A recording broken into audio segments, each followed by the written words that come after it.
Shift happens, sometimes by choice, sometimes by circumstance. And when it does, you have two options. You can either cling to the life you've outgrown or step into the version of you that knows she's meant for more. I'm Gia Lacqua, trauma-informed empowerment coach and founder of Radical Prioritization. Welcome to What the Shift, the podcast for women who've outgrown the life they've built and are ready to create one that finally fits. Here we get real about the shifts that change everything: identity shifts, career pivots, relationship resets, mindset breakthroughs, and learning how to finally release what's holding you back. You don't have to have it all figured out. Just be ready for what's next. It's time to shift.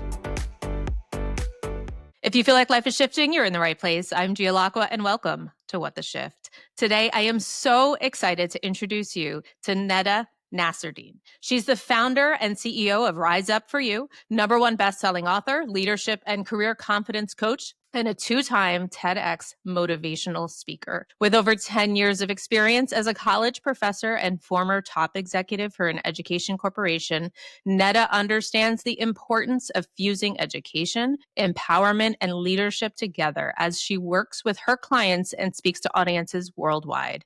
She's toured the world as a singer, has a master's degree in executive leadership, and has coached and mentored close to 100,000 individuals around the world on self-empowerment, career strategy, and soft skills. Nada, so thrilled to have you join us today. Welcome to the show. Thank you so much. It's an honor to be here, Gia. Thank you for having me. I'm excited to chat with you today. So let's just start with the obvious. You have been a singer, you have been a professor, an executive, you're a CEO. When you strip away the roles and the titles, who is Nada at her core? I love this question because we ask this question to a lot of our clients, and most of them cannot answer it because they're identified by their titles and their roles. But Nada at her core is a woman of faith, a woman of family, a woman of health, and a woman that believes you can truly have it all in your life. Amazing. I absolutely love that.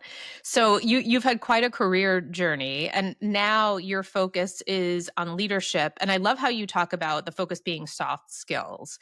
Tell us a little bit about what soft skills mean to you and why that's important in today's world. Yeah. So the soft skills, there's a couple ways that you can, I guess, reinterpret them. They're also known as street smarts, things that you don't necessarily learn in a book or that aren't technical.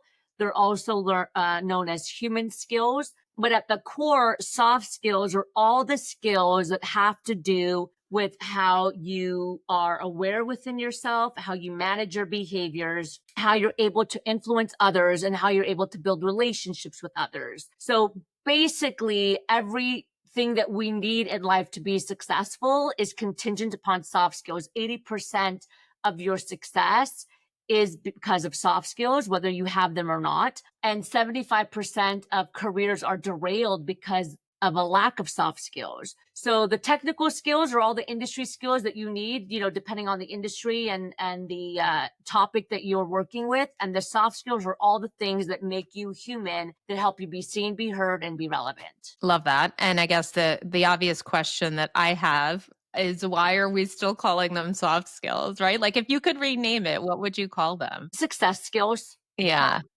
Yeah, because they really are what make you successful. They make you, I always say, like the top 10% as a performer, not only personally, but professionally. So if you want to be a top performer in life and build a life where you can have it all, right? Which is, I always say, like, hotter, happier, healthier, wealthier, and making an impact, you're going to need a lot more than a degree or a technical skill in order to do that. And the success skills, the soft skills, are the ones that are going to make that happen. And so the way that I like to paint it is, if you have, 100 people that are standing in front of you that have the same resume, or you have 100 entrepreneurs that are standing in front of you that all do the same thing, well, which one are you going to choose, right? At that point, your technical skill and the knowledge that you know about that industry is irrelevant. Now I want to know, like, who's confident, who knows how to influence, who shows up well, Who has a positive energy? Who knows how to build relationships with me? It's all the things that we are never taught that make up the majority of our success. 100%. Couldn't agree with that more. And I think in the world we live in today, so much of that is just necessary all around. And it spills over, right? Not just in the corporate world or as an entrepreneur in the professional setting, but also in your personal life as well in relationships, right? I use soft skills every day as a wife, as a mom, Yeah. as a sister. I mean, you name it, even within myself, like, especially being an entrepreneur, critical soft skills, some of the most important soft skills are self confidence, emotional regulation, discipline, motivation, a growth mindset, all of which, in order for you to be a successful entrepreneur, like, you got to have those on your own. No one's going to give them to you. No one knocks on the door in the morning for me and says, "Hey, time to go to work." Like, I have to get up on my own and work without any boss telling me, because I'm the boss, build the company. Like, everything is self sufficient, right? Mhm. Even that alone is critical to a success of an entrepreneur or professional. Yeah, absolutely. So you mentioned confidence. I know this is one of your core topics. So let's dive into it because as we know, men and women struggle with confidence and probably even more so at the higher levels. So I would love to talk about with a focus on women, what is the hidden root cause from your perspective based on the work that you do of the confidence issues that we talk about, but there's a lot of kind of circling the conversation. Yeah, so I want to preface, when it comes to confidence, I first want to create some clarity around it. There's two types of confidence. There's general confidence, which I call micro confidence, which is being confident in a skill or a technique or an industry. Everybody has this. Actually, they have it in a multitude of ways, right? I'm confident as a speaker. I'm confident when it comes to singing. I'm like, there's a ton of things that I'm confident in. Okay, that's one. Then you have self confidence, which I call macro confidence, which is a totally different thing. And oftentimes people get them confused. 83% of professionals say their number one challenge is the self confidence, right? It's not being confident in a thing, it's having the self confidence to learn more, to not be afraid of failure, to not struggle making the ask. And that's the shift that people are missing, that oftentimes they are not able to identify that that's the problem. And self-confidence is really the thing that's leaving money on the table. When you don't have self-confidence, you leave money on the table, you leave opportunity on the table, and you don't know why, right? And so I think when it comes to women, and research shows that women actually, there was an article that came out about 5 years ago. It was the top 15 challenges that women deal with professionally. 9 out of the 15 had to do with the self. 9 out of the 15. Perfectionist mindset, not feeling enough, imposter syndrome, a lack of women mentorship and allies, like in the workspace, like not enough women feeling like they can give back to other women. And so I think the biggest challenge is that many women are still living in a time zone from 100 years ago where there truly was only one seat at the table.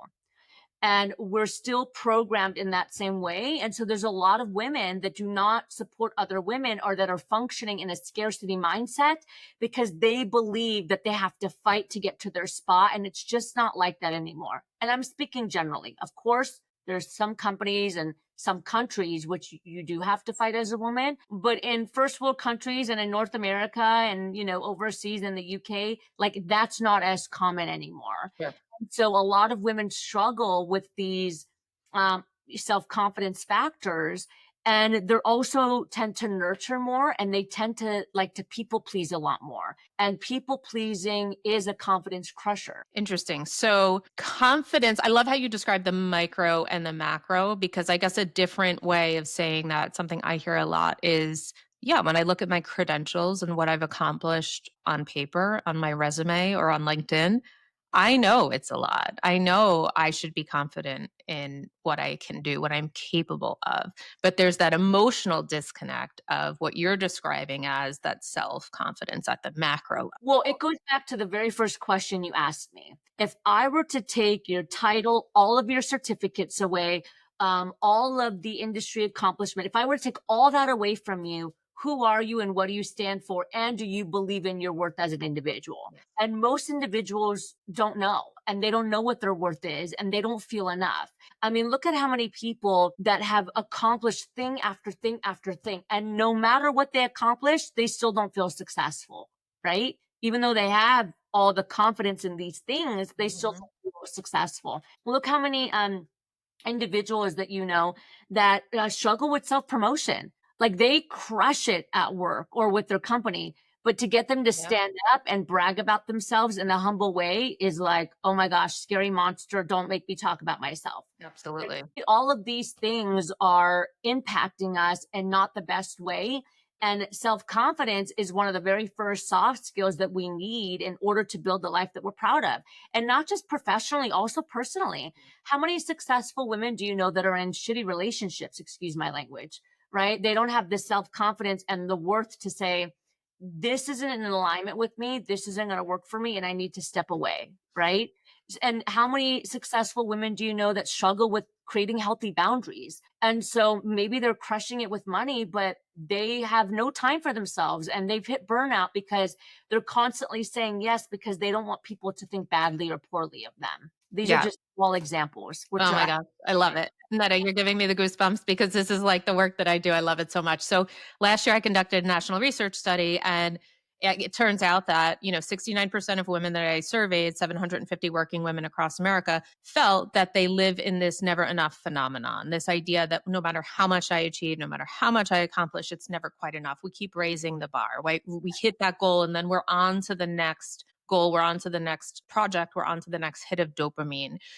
So, and it is so prevalent. So, I would love to know from your perspective, how do we start to build that true macro self unshakable confidence? Yeah. So the first thing I would say is knowledge and understanding what it is, which I kind of alluded to already, like the difference between self confidence and normal confidence, and then getting clarity on where you need the support when it comes to self confidence. So there's 9 confidence crushers. Okay. There's 9 things that impact your confidence.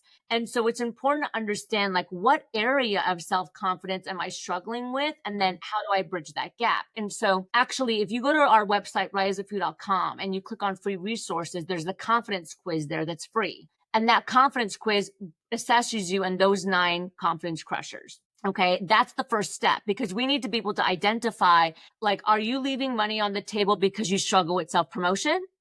Or are you leaving money on the table because you struggle with people pleasing? Is it a healthy boundary thing? Is it a perfectionist mindset thing? Like, what is the thing that you're struggling with? Maybe it's all of it. And then how do we go from there? So that's the first step, is recognizing, right? So some people might say, I have no problem with self promoting, but I really struggle with healthy boundaries. And then we have to get to the core of that. Well, why? Are you afraid to say no? Are you afraid people are going to think a certain thing about you? And then we have to like do a deep dive around that. So the first thing is just understanding what part of those confidence aspects do we need to work through. Hmm. So, the first step really is the clarity of Yeah. where it's impacting you. Yeah, I could break it down. I could break it down for you. And excuse my dog, he just went crazy. I could break down the 9 factors if you like. Yeah, Yeah, if you're that'd be great. and I just launched my new book called Self Confidence: How to Overcome the I'm Not Enough Mindset. Amazing. Congratulations. Thank you. And so the first aspect is self worth. It's the self talk that you have. So, what are the thoughts in your mind about yourself? Do you have positive self talk, or are you constantly putting yourself down? Okay, so that's the first factor, is your own narrative about yourself. Okay. The second factor is your ability to take risk. So do you struggle with taking risk? And I don't mean jumping out of a plane. I mean having like conscious, critical conversations that are uncomfortable. Are you able to do that, or are you afraid to do that? And if you're afraid to do that, what's the why behind it? So we have self-talk, taking risk. The third is trusting your intuition. Now, this is a big one because a lot of times we ignore our intuition and we have all the answers inside. We don't trust ourselves, or we trust other people over our own gut feeling, right? And Absolutely. then we get into trouble. And so trusting our intuition is another factor, right? A confidence crusher. Okay. Then we move on to perfectionist mindset, which we talked about. So Does it have to be perfect? And I always say that perfectionism prevents you from your potential because it creates procrastination, right? Like, think of how many people you know that are like, well, I'm just not ready yet. And then a year goes by, 2 years goes by, 3 years goes by. Yeah. And it's like, just do it. It doesn't have to be perfect. It's about progress, not perfection, right? Okay. Then we go to the next one, which is imposter syndrome. So do you often get into a role or a position and then think that you're a fraud and somebody's going to find out? Okay. So where are you on that spectrum? Then we go to self promotion, which we talked about, your ability to promote the great things that you're doing. Not only if you're an entrepreneur, but also if you're in the corporate world. Like, people have to understand that most companies aren't just going to hand you a promotion, right? They don't just go and hand out money. As an individual, especially when you're a larger corporation, right? As an individual, you've got to take the ownership to walk into your boss's office and say, I've been here for 2.5 years. These are the accolades and accomplishments. Here's the ROI that I brought to the company. I would really like to talk about growing in my career and a potential raise and opportunity. What does that look like? Right? And so we have to be able to do that. So self promotion is the next one. Then we go into enoughism, which we talked about, which is um, never feeling enough, no matter how much you accomplish. Okay. Then we go into growth mindset, which I would say for the most part, people would say they have, which is your ability to get back up. I always think living in the I can't comma versus the I can't period, right? So I can't comma, but I'll figure it out. Or I can't yet, but give me a little bit of time and I'll learn it, Mm-hmm. right? Versus the I can't period and the end. Done. I love Yeah, that. I hit all nine. I lost track. No, I love that. That's amazing. Incredible. And I feel like so many women listening probably resonate with not just one, but multiple of those factors. And, the biggest question or struggle that I see with high achieving women, and I would love your take on it, is a lot of these factors that we're saying can create a lack of confidence are actually things that have contributed to our success, right? So, as girls, a lot of us learn to people please, to be perfectionists, to keep our head down, stay quiet, keep smiling, push through. And then that gets us through ranks and it gets us to grow and get promoted and get raises and rewarded. And then at some point, it doesn't work anymore. And I think a lot of women have a hard time letting go of those habits and behaviors because they are, I think, twofold. One, have led to some of their success, at least in their mind. And two, have become so ingrained in us that it becomes part of kind of our identity and who we are. Or we say, oh, it's just my personality. Yeah. So if I'm being completely transparent, I can't speak to that because I've never been taught to be that way. And I've actually grown in my career faster than most men because of the opposite, because of me sharing my opinion and speaking up Mhm. and not even thinking about being a woman, if I'm to tell you the truth. When I was younger and I would walk into a boardroom with all men, I didn't think I'm the only woman. I just went in and I delivered and I showed up and I asked questions.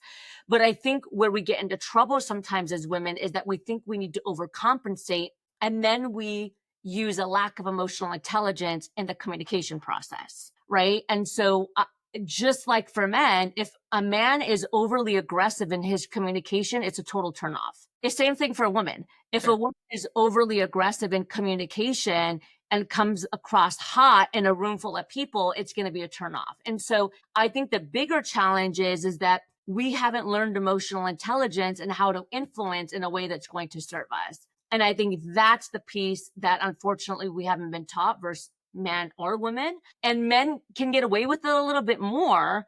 But I think that women absolutely, I became an executive after 3 months of working at a company where I was really disliked because people were working there for 10 years. But I walked into that company and after 3 months, I was having critical conversations with the CEO about like, hey, I don't think that's a great idea. But I did it in an emotionally intelligent way, right? I got job opportunities and I climbed the career ladder really fast, even when men were the leaders, because of my ability to just add value and serve without thinking about the fact that I'm a woman, not to mention an Arab woman. But I never had that lens. And so I think in some ways, not having that lens serves you a lot. I have so many questions. I don't even know where to start. You're like a case study. I love this. So that's beautiful. The fact that you did not have those things holding you back in the corporate world, is that a result of your upbringing, would you say? Yes. Yes. That's amazing. And so did you never struggled then with the people pleasing and the perfectionistic tendencies? No. Incredible. And and so let me shed a little bit of light on this because I think this is important. Uh-huh. Please. Childhood is everything. Okay, I don't care if you're male or female, it doesn't matter. Your childhood is so critical and important. So all the parents that are listening, the way that you teach your children and the lens and the projection that sometimes we could put on them can impact them forever. Now, my father and my mother were both Lebanese. Mhm. My mom was a little bit of I would say a rebel, right? She was a model growing up, which is like totally uncommon for Middle East in like the Sure, 1950s. Think about that, right? sure. But she was also very feminine. And so she had this really beautiful balance of like, go live your life, build your dreams, do whatever you want. Don't let anybody hold you back. And at the same time, understand how to carry yourself, right? Like learn how to carry yourself and learn how to be that presence and how to influence from a feminine standpoint. My Mhm. dad was a bull. He was tough. He was hard. He was super strict. And he made sure my brothers and I learned both. He taught my brothers and I how to wash dishes, how to cook, how to work hard, all that stuff that we would consider domesticated, right? Mhm. Mhm. How to be driven professionally. So like they built this energy of be diverse, be driven in life, but it's not just about your GPA and your career. It's also about like waking up in the morning and having a positive routine and doing good things for yourself. And so both of my parents taught us that. So when I went to school, if I had an A minus, my dad, not my mom, would say, why do you have an A minus? How come you don't have an A plus? Can you get the A plus? Do you have the potential to get the A plus? And I would say, yes. And he would say, then why didn't you get the A plus? If you have it in you, then why wouldn't you get it? So you see, these were taught at a very young age. Mhm. And my dad was Middle Eastern. He was born in Lebanon, and I don't have any sisters. Not once did he ever let me play small because I was a woman like that. So when I was working and I went to the professional landscape, I didn't ever think about being a woman. I just went to work Incredible. and I showed up and I, did these things. And that's because of my mom and my dad. So self-confidence and those things have always been instilled in me. But the thing that I had to work on was building relationships, Sure. empathy, understanding that my experience is not everybody else's experience. And so the lens of how they were taught is very different, right?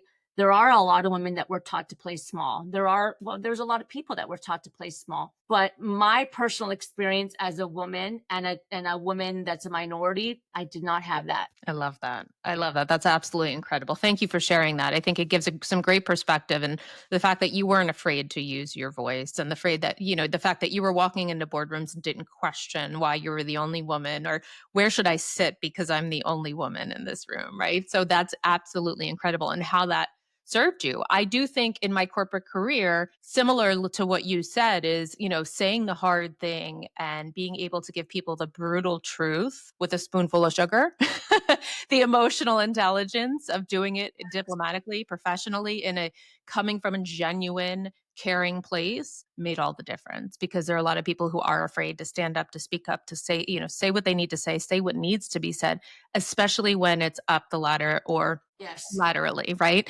And so but when you can do that and do it with diplomacy and tact, it can make such a difference, not just for you, but the example you're setting for others, the impact you have on the business. So I love everything you just said. I think it's so critical for men and women. Oh, Um, thank you.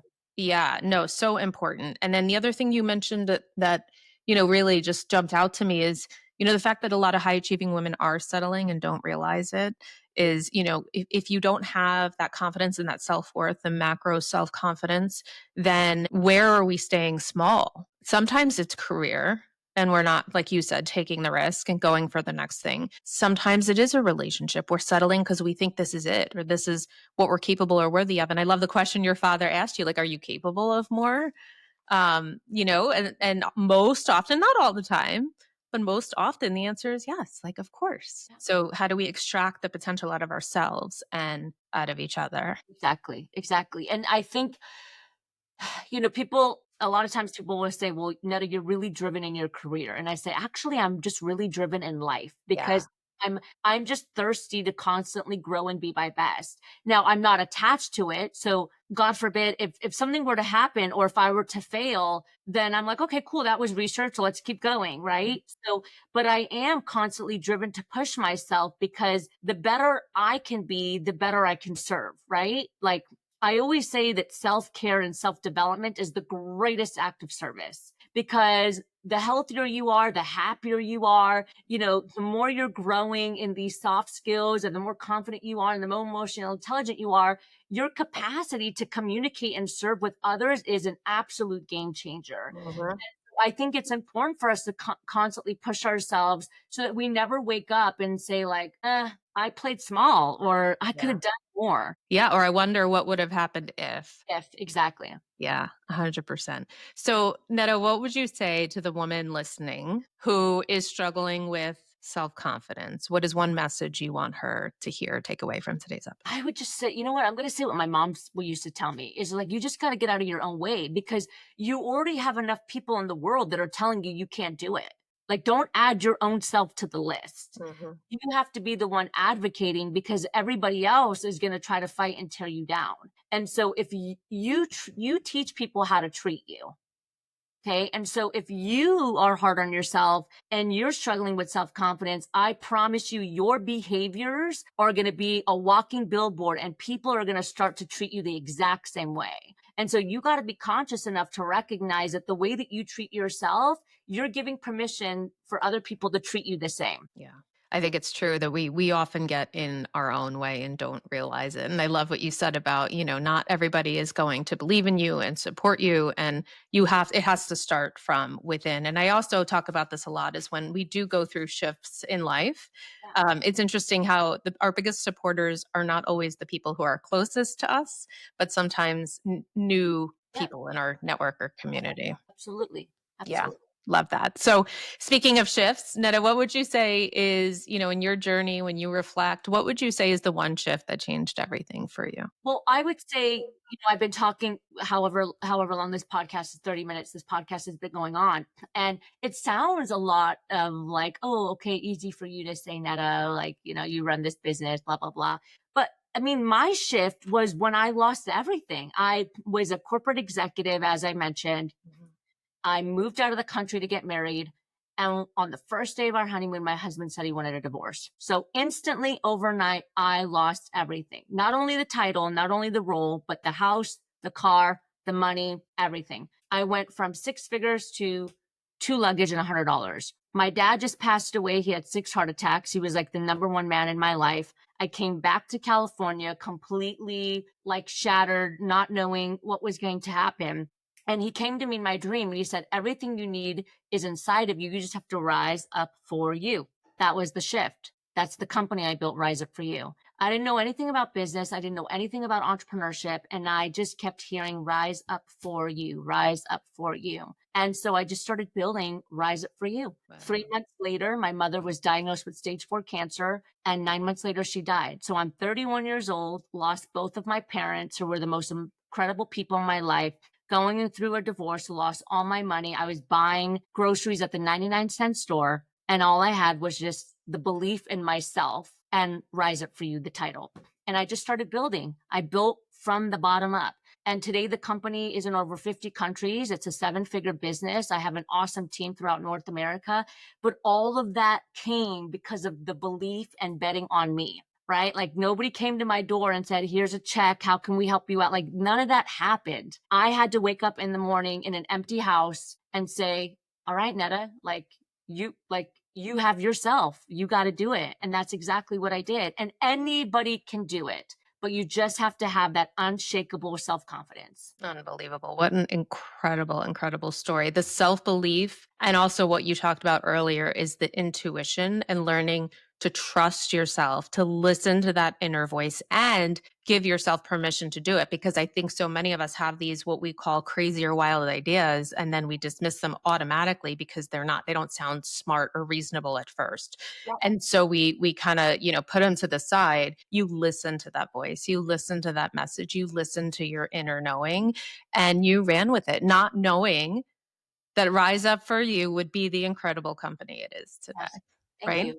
And the intuition, like, the funny thing is that I ignored my intuition, which is why I got into trouble with my first marriage. I'm married now, by the way, to an incredible man who I love. Congratulations. Before I got married the first time, I Yeah. had the intuition that was like, this isn't right. It Yep. isn't good. Like, it's not in alignment. And I ignored it. I remember when I was on that plane crying, I like had a conversation with myself and I basically told myself, don't you ever effing do that again. Like, don't ignore yourself, because the more you ignore yourself, the more you disrespect yourself. And so that was actually a really good lesson for me of realizing, like, when you feel something and it's like consistently pounding you in the back of your head, telling you like, that doesn't feel good, don't do it. And so ever since then, I did listen. So then, yeah, when my dad came to me and all the signs after that, I'm like, yep, like, we're going to trust it. And it's served me since.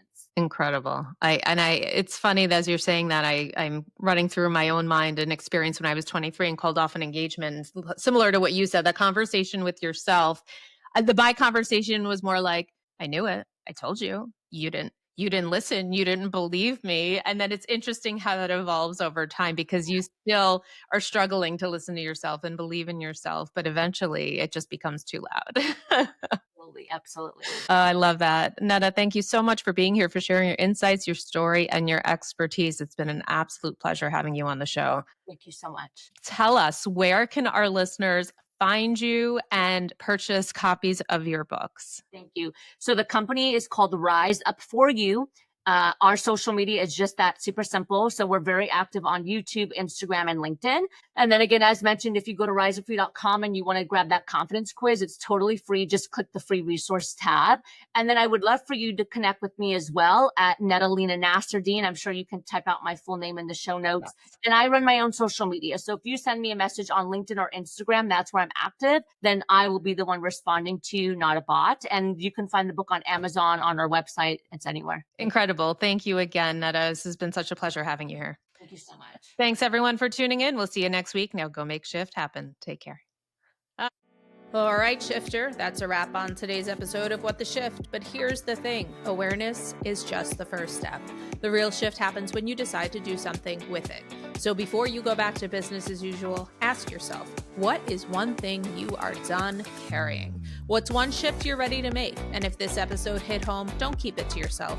Hit subscribe, leave a review, and send it to a woman who needs to hear this, because we shift together. Remember, you don't have to have it all figured out. You just have to take the next step. And I'll be right here next week, ready to shift with you. This is What the Shift, and we are just getting started.